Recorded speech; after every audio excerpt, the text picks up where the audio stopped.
covering Northern California. You're watching Action News Now, coverage you can count on. We're going to put a pause to our outpatient program. A Redding Rehab Center is slashing key services. We show you what it means for those struggling with addiction.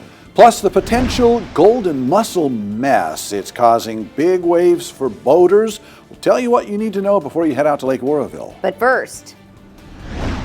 And we just heard a gunshot and I said, uh-oh, I have a bad feeling about this because of history of the property. We have new information about the deadly officer-involved shooting in Butte County.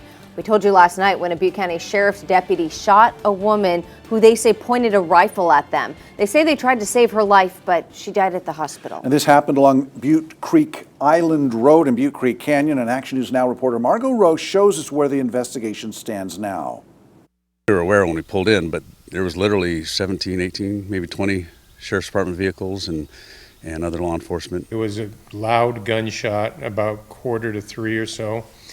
And I said, and then we heard sirens shortly after that. The Butte County Sheriff's Office responded to a 911 call on Thursday after a report that a woman with a gun, now identified as Valerie Ann Cadwallader, was chasing a person on this Butte Creek Island property. Officers responded and tried to calm down Cadwallader. The Sheriff's Office says she pointed a gun at officers and asked them to shoot her. We could see her out of our kitchen window, screaming at them. She was incoherent a lot of the time. They were trying to get her to come down. She didn't want to. She was threatening them. It's like, oh crap. So it didn't seem to last that long. And then it was done. This neighbor shared this photo of deputies in her driveway. I checked with District Attorney Mike Ramsey, and he confirmed what she told me. The deputy on the driver's side of the car in the photo is the one who shot the woman. Personally, I've called 911 probably 35 times. And it's always for domestic disputes, for fighting, for animal control problems. Neighbors revealed to me that this property has a history of problems, from violence, drug use, and code violations. And they say that Cadwallader had a history of being aggressive towards people. DA Mike Ramsey confirmed she has been arrested before. Neighbors tell me for the last 3 years, they've been trying to get the county involved to try to mitigate the activities that go on at this property. And now neighbors are hoping something can change so nothing like this will happen again.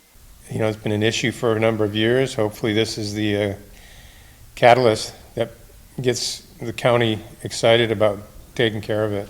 Reporting in Butte County, I'm Margot Rowe for Action News Now. Ramsey confirmed that the officer involved was placed on administrative leave and the county's officer-involved shooting protocol team is investigating. Now, new developments. A child sex assault suspect faces a 20-year, 8-month sentence after pleading to felony charges in Shasta County. The Shasta County District Attorney's Office says Jacob Meiger pled to lewd act upon a child under 14 and contact with a minor for sexual offense. He also faces charges of resisting police and illegal possession of a gun after his high-profile arrest last month. Meiger will be back in court for sentencing on May 14th. Caught on camera the moment a man allegedly pulled a gun on a CHP officer during a traffic stop on I-5 before being taken into custody. Take a look at the video you see right here. Now, eventually we're going to see somebody with a white shirt. Let's take a listen real quick. Watch him pull an AR-15 on the highway patrol. This is video recorded by Donald Vincent de Mercurio of the arrest that we reported Tuesday afternoon. Now, we just saw him again, the suspect, this person there with the white shirt on. This was near Mountain Gate in Shasta County. The CHP says that suspect pointed an AR-15 style weapon at the officer. Then the officer, you can see him starting to back up and getting some distance there. Well, later, officers stopped and arrested that suspect on Oasis Road in Redding. The Shasta County District Attorney's Office identified that man, the suspect, as Jeffrey Bembry. He's 39 years old and he's from Lake Shastina. He was arraigned yesterday on several charges, including assault with a semi-automatic firearm and on an officer, and fleeing from an officer while driving recklessly. He'll be back in court on May 20th to enter a plea. A Reading outpatient facility that helps people recovering from alcohol and drug abuse will soon close its doors. This is along West Street in Reading. And Action News Now reporter Blake Mayfield is live in front of Empire Recovery Center.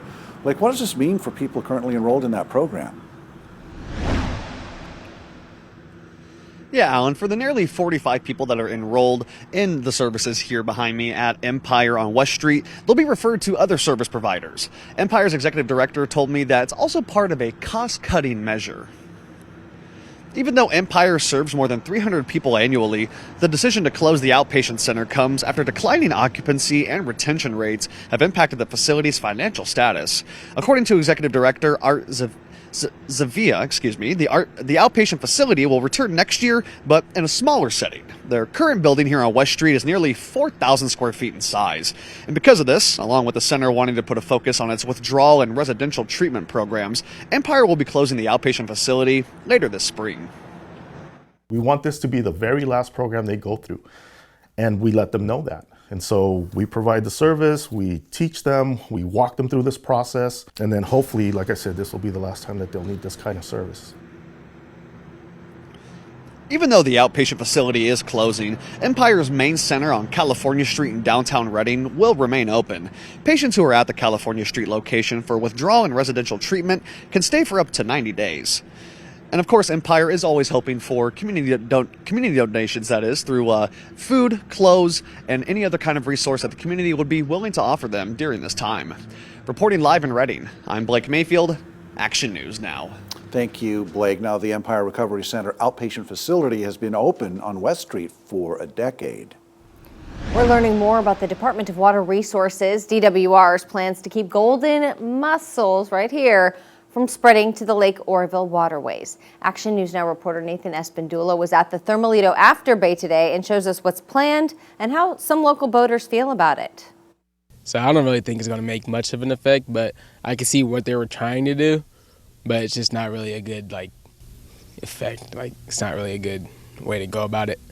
Local boater Michael Moore was not happy when he showed up to the After Bay today and saw these barriers preventing boats from launching in certain areas. These barriers are here because the DWR is setting the stage to start boat inspections soon. The reason, they want to make sure that the golden mussel does not make it to the lake or surrounding waterways. The very invasive species can attach themselves to boats, trailers, and even vehicles. If they get into the lake, the DWR says clogging pipes and competing with native fish for food are just a few potential problems. However, not everyone is happy with the barriers and planned boat inspections, especially with Memorial Day right around the corner. I think that's the worst time to do it, personally. That's when that's probably where they make, some places can make more money too. It's a busy weekend, Everyone wants to be out on the lake. Worst time to do it, I feel like. I've come out here before and used that entry to get my boat in the water, on my grandpa's boat. And it was actually really useful because there was people here swimming and stuff over there too. And so now that it's blocked up and stuff, I think it's really going to just get really packed up and jammed up. Yeah. Assemblymember James Gallagher had a conversation with the DWR and shared that kayaks and rafts will not need to pass inspection. It will only be for trailered boats. Gallagher also shared that there will likely be 3 inspection stations at Lake Oroville, one at the After Bay and another at the Forebay. Gallagher also mentioned that once a boat passes inspection, it will be cleared to launch and can be sealed, so it won't need to be inspected again next time it launches. In Thermalito, I'm Nathan Espindola for Action News Now. To avoid inspection failure, the DWR recommends you clean off mud, dirt, and other debris from your watercraft, trailer, and equipment before arriving at the inspection station, and dry all water-containing areas, including on your trailer. Here's a live look over Lake Oroville on your Friday evening. Beautiful out there. I'm sure a lot of people will be headed to the lake this weekend. Yeah, and there's all sorts of places perhaps this weekend. Yeah. Shasta Lake, we know there are crowds up there, Howie, and it sounds like it's going to be a good weekend, right? Half the weekend for sure, Alan. I'll further elaborate on that. Now, this was our hottest day of the year, May 1st, when we first hit 90 degrees and almost across the board, Paradise at 83. But today, we eclipse all of these temperatures area-wide. Paradise at 85 right now. So today is now the official hottest day of the year. But remember, this is going to continue to rewrite itself days and days and days. All right, here is what we have. So wind speeds on the light side. That's good. That's safe for fire weather. Now, humidity levels are on the lower side. That's not too good for fire weather. Overall, though, we're on the safe environment, especially with the soils still on the moist side. Now, we're going to be hot again tomorrow for Saturday, but as I was just talking to Alan and Haley a moment ago, we are going to see a cool down with an increase of winds. We'll talk all about that coming up in just a few minutes. Thanks, Howie. Well, take a look at this. One of 3 vegetation fires that CAL FIRE stopped between Gridley and Chico this afternoon, all near Skillen Lane. Officials say the fire broke out after a car crashed into a power pole, spreading flames to nearby vegetation. Now, they stopped it at just 2 acres, and nobody was hurt in the crash. But a couple hundred yards to the north, there was another roadside fire. The cause of this one is still under investigations. Officials say that they stopped the spread of that fire at about 30 acres and a third fire at a property just west of the area, but this one is nearly contained as well. New at 6, the state launched a new AI-powered chatbot that shares wildfire resources in 70 languages. You can find it on the CAL FIRE website. Governor Gavin Newsom says the tool is designed to help you in an emergency and give you more access to critical fire prevention resources. This includes defensible space guidance, home hardening strategies, and wildfire acreage information. You can try out the tool for yourself. Just head to our website and click on News Links. Coming up new at 6, ready for the call, we show you the new recruits who are wildfire ready here at home. Plus, free legal resources could be in jeopardy. We show you what's cooking to make sure the resource sticks around despite state budget deficit.